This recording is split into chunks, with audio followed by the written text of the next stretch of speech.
Good morning student. आज के class में मैं आपको व्यावसायिक सेवाएं में पढ़ाने जा रही हूँ बैंक ड्राफ्ट। बैंक ड्राफ्ट वास्तव में क्या है? बैंक ड्राफ्ट वास्तव में एक ऐसा आदेश है जो एक बैंक अपने किसी भी शाखा को एक निश्चित धनराशि का भुगतान उस व्यक्ति को करने का आदेश देती है जिसका नाम जो है उस ड्राफ्ट पर लिखा हुआ है, जिसके नाम ऐसे आदेश लिखे गए हों। फिर से सुनेंगे।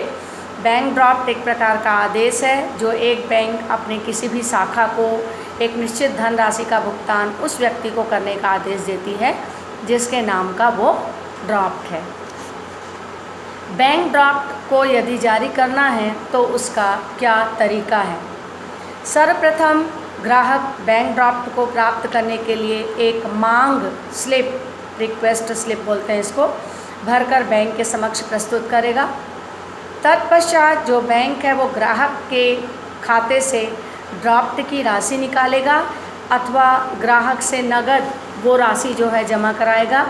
इसके बाद बैंक की शाखा द्वारा अपनी दूसरी शाखा जो अन्य स्थान पर है बैंक ड्राफ्ट जारी करेगा।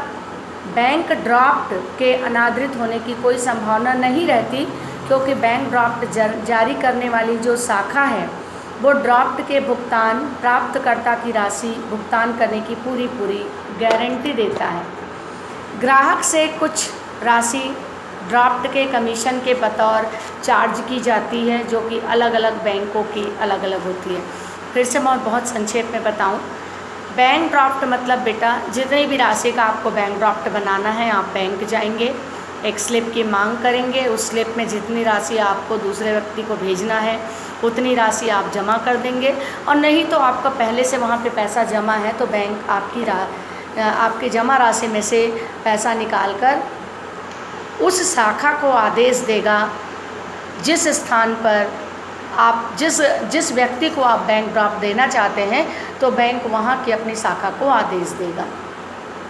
तो इस तरीके से जिसको भी आपने बैंक ड्राफ्ट भेजा है, धनराशि भेजा है, वो व्यक्ति को जो है उस शाखा के माध्यम से भुगतान प्राप्त हो जाएगा।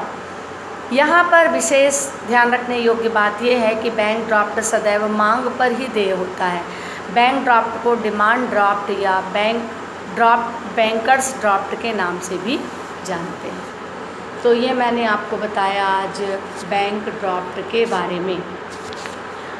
इसके बाद जो हमको मुख्य रूप से पढ़ना है वो है NFT। इस पर आप विशेष ध्यान देंगे, आजकल इसका बहुत ज़्यादा प्रचलन है।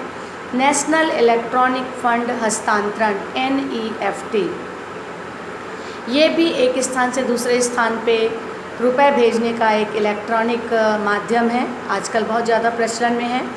जिन व्यक्तियों तथा संस्थाओं के बैंक खाते इलेक्ट्रिक प्रणाली द्वारा संचालित होते हैं उन्हें धनराशि यदि एक बैंक की शाखा से दूसरे बैंक की शाखा या एक बैंक से दूसरे बैंक को नेट के आधार पर भेजना है तो राष्ट्रीय स्तर पर ये ऑनलाइन प्रणाली के माध्यम से रुपए भेज सकते हैं। तो इसी को हम NEFT इलेक्ट्रॉनिक फंड ट्रांसफ़र कहते हैं।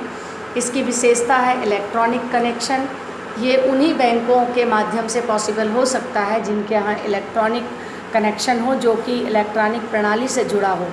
वर्तमान में केंद्रीय बैंक द्वारा अधिकृत लगभग 18,500 से अधिक शाखाएं इस इलेक्ट्रॉनिक प्रणाली से जुड़ी हुई हैं। दूसरा है समय। फंड हस्तांतरण उसी समय हो जाता है अथवा आगामी दिवस पर होता है। हस्तांतरण नहीं होने पर राशि प्राप्त हो जाना। बाय द वे कभी ऐसा हो कि आप जो राशि भेज रहे हैं उसका हस्तांतरण नहीं हो पाया तो राशि की वापसी हो जाती है।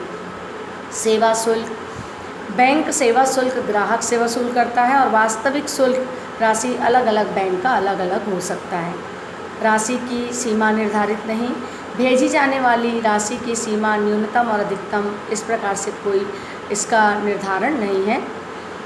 इंडियन फाइनेंशियल सिस्टम कोड का होना, 11 अंकों का IFSC कोड का प्रयोग इसमें होता है।